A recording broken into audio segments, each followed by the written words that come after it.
Hi guys, we're going to talk about chapter 16, so monopolistic competition. That's a funny word, so monopolistic. So what that means, see this over here? Monopoly, right? That means, well, it goes back to monopoly. So we learn about monopoly, we learn about perfect competition. Monopolistic competition is a combination of both market structures. So it's like right in the middle. Okay, so from we have four different type of market structures: monopoly, oligopoly, monopolistic competition. Um, so for this, for the between uh, your oligopolies, your monopolistic competition, we call them imperfect competition because they're still competitive, but not very competitive. So oligopoly is when you have fewer sellers. We're going to talk about this in the next chapter, who sell either similar or same good.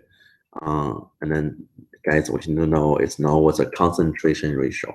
Okay, so concentration ratio is the percentage of total output by the market supply by the four largest companies. So for the entire marketplace, that between your number one, number two, number three, number four companies, how much is the total number of supply in the entire company in the entire market? And then this concentration ratio will show you how competitive this market is.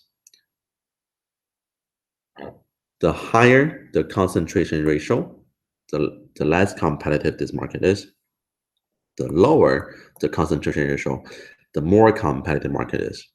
So if you look at the market for a major appliance, so if you can think of some of the major companies who produce appliance for us, GE, Whirlpool, LG, Samsung. So those are the four top companies, and together they produce 90% of the market.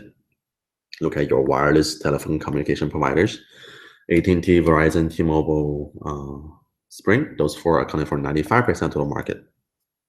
So those are not very competitive, and we call them oligopolies. So a few companies controlling the market. Okay, and also if you remember your four major credit card companies, you have Visa, Master, Discover, American Express. Those four companies control somewhere between 99 to 100% of the market. That 1%, many of you probably heard it before. It's called Diner Club International. The company, I think, it was purchased by Discover, so it's not even there anymore. So those four companies control almost 100% of the market. Okay, so it's called oligopoly. Okay, so few companies controlling the market. From monopolistic competition, it's in between perfect competition and then monopoly. So first, you have many sellers. So this is like a perfect competition. Second, you have product differentiation. Now, this is not perfect competition anymore because in perfect competition, everybody sell the same good. So for this product differentiation, that means whatever you sell is similar, but not the same. If the same will become perfect competition. Okay, so this is similar, so it's not perfect competition. And then because everybody can sell little different in good, then everybody is a price taker. Or I mean, nobody is a price taker. Everybody is a price maker. You make your own price. And then because of this, the demand curve for individual companies is a downward sloping for individual firms. Now remember, for perfect competition, it was flat demand curve for firms. In monopolistic competition, the firms is facing a downward sloping demand curve. One example you guys can think of, think about the market for T-shirt. So for T-shirt, you have many companies, many brands who produce T-shirt for us, and they're all similar. So I mean, colors. I mean, everybody has all the colors. Right? Everybody has pretty much the same design, but there is a difference in price. So if you buy Polo, or if you buy Banana Republic, those might be more expensive. But if you buy Old Navy, if you buy shirt from Walmart, they're cheaper. But if you compare the shirt, they're very similar. So those are called monopolistic competition. The companies sell similar, not the same. So product differentiation. You have many sellers. And then lastly, to remain competitive, this market has free entry, free exit. So everybody can enter the market, everybody can exit the market. My mouse not working anymore. Give me 1 second. Discard. Why is my mouse not working? Let me try. Erased it. Oh, there we go. Okay, so this is key. That this is like your perfect competition. That in the long run, everybody makes zero economic profit. That means you are just breaking even in the long run. Okay, that's why it's called competition. So it's still very competitive. That in the long run, everybody all makes zero economic profit. All right. So if you look at different type of market structures, we have monopoly, which is one company. We have oligopoly, which is few companies, and we're going to do this in the next chapter. We have monopolistic competition, which is many companies, but they produce different product. And then we have perfect competitions, which means they have many companies and they produce the same product. So between how many companies you have, what kind of product you produce, you have the 4 different type of market structures. And I'm going to learn this in the next chapter. Okay. So today for this monopolistic competition, one thing you're still gonna remember is that for every firm, their goal is to maximize profit, and then to maximize the profit, for any company, you want to set. That's a very ugly M. You want to set where the marginal cost is equal to marginal revenue. So wherever that happens, your profit is maximized. And if your price is more than average total cost, we become a profit. If your price is less than average total cost, we're losing money here. All right. Let's look at the one on the left. So when you look at a graph like this, the first thing you're looking for, any graph, the first thing you're looking for is where the marginal cost is equal to marginal revenue. Because remember, it all goes back down to the profit formula. So profit equals to price minus ATC. Why does that happen? ATC times quantity. So once you know the price, you know the ATC, you know the quantity, you know how much profit is. So in this case here, our quantity go down, get your quantity, and then for price, go to your demand curve. So here, ooh, that's ugly. That's still ugly. So here is our price, and then go to here. That is your average total cost. So see how in this case, your price is more than average total cost, then we have a profit. Now, on this side over here on the right, again, first point, marginal cost equal to marginal revenue, and then go down, get your quantity, go up, get your, that's your ATC on the average total cost curve. And over here on demand curve, that's your price. So in this case here, your price is less than ATC, then you're losing money, okay? So again, first thing you do, find out where the marginal cost equal to marginal revenue, go down, get the quantity, go to your demand curve, get your price, and then go to your average total cost curve, get your average total cost. And as long as your price is more than average total cost, you're making a profit. But if your price is less than average total cost, then you're losing money. Now, every time remember this thing called free entry, free exit for companies in monopolistic competition. So if one company is making a profit above normal profits, a lot of money, other company want to join in. When you have more companies join in, there are more number of product, the market become more competitive, your demand curve for individual company will be shifting to the left. So lower demand for each individual company, and then which means more competitive, demand shift to the left, and then that company who used to make a profit before, their price will go down. When price goes down, you go back to zero economic profit.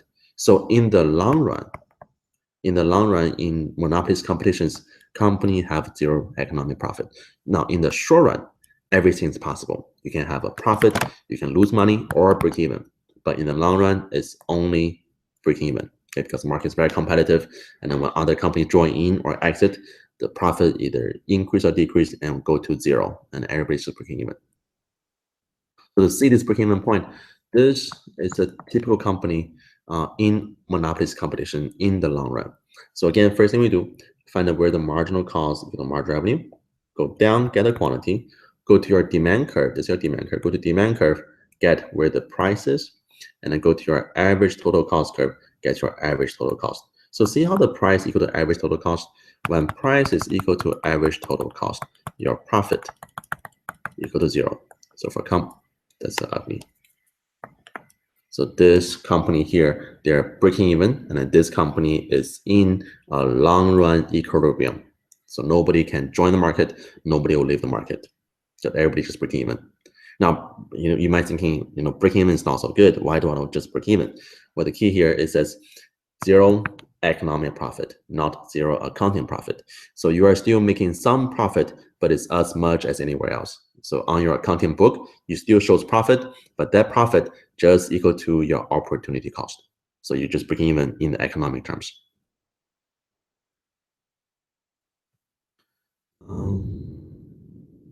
We talk about this. We didn't talk about this. So if you compare your monopolistic versus perfect competition, for for perfect competition, your quantity is produced at a minimum ATC. Do I have a price rate? Here we go. So for perfect competition over here, your quantity is produced at a minimum point of your average total cost curve. So this market is very, very efficient. Now, however, for monopolistic competition, we still want to set where the marginal cost equal to marginal revenue. Go up, get your quantity. Go up, get your price, and then get your quantity. So see how this quantity for monopolistic competition is less than this lowest point of ATC. So your monopolistic competition is still not efficient in the marketplace, even though company is making zero profit. But compared to perfect competitions, the total number of output is still less than what the society desires. So even for monopolistic competition, in the long run, everybody's all breaking even, but the market is still inefficient. This over here, it is still our dead weight loss. Okay. So why is it inefficient? Number one reason that there is a markup to cover some external cost. Now, this markup we're going to learn later on in the chapter. It's called advertisement. The companies spend a lot of money in advertisement, and then that advertisement will be added cost for the production. So that's why we need an extra markup to cover all the expenses. So even though company are all breaking even, but the expenses, the cost is higher. Now, for this markup, for this advertisement, do we need to have advertisement for the good?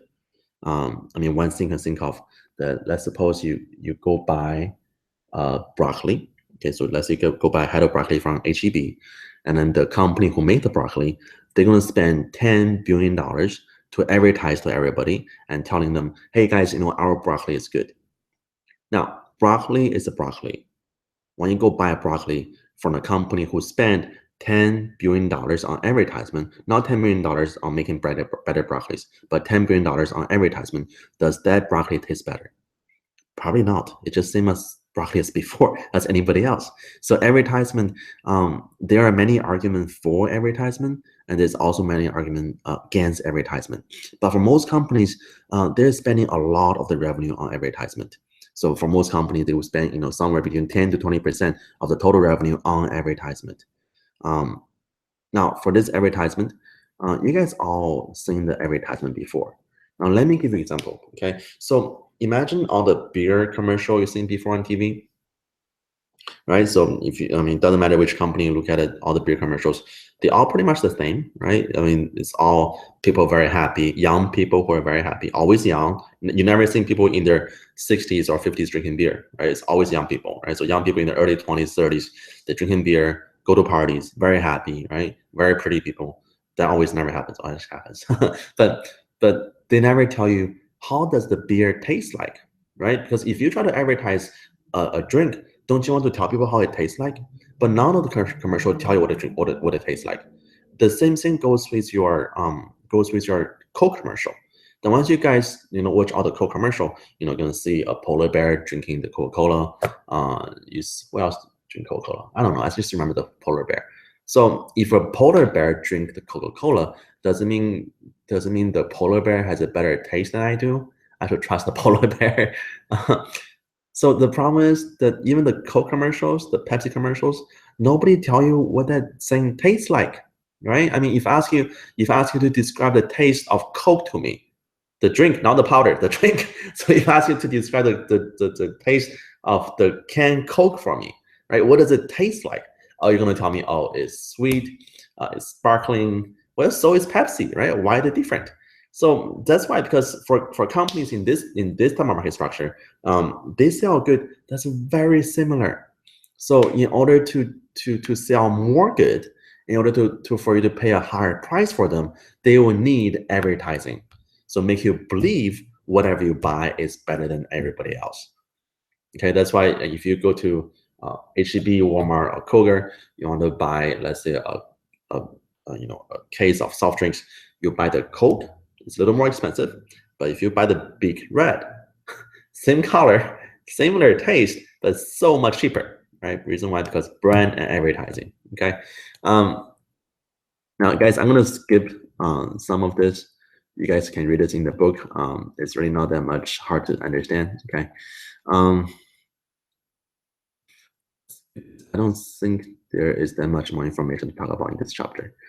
I think that's it. Okay, so make sure to know this table here. This will come handy on your quiz. Okay, so guys, that's it for this chapter. Have any question, let me know. And I will see you for the next chapter, which will be oligopoly. All right, bye-bye.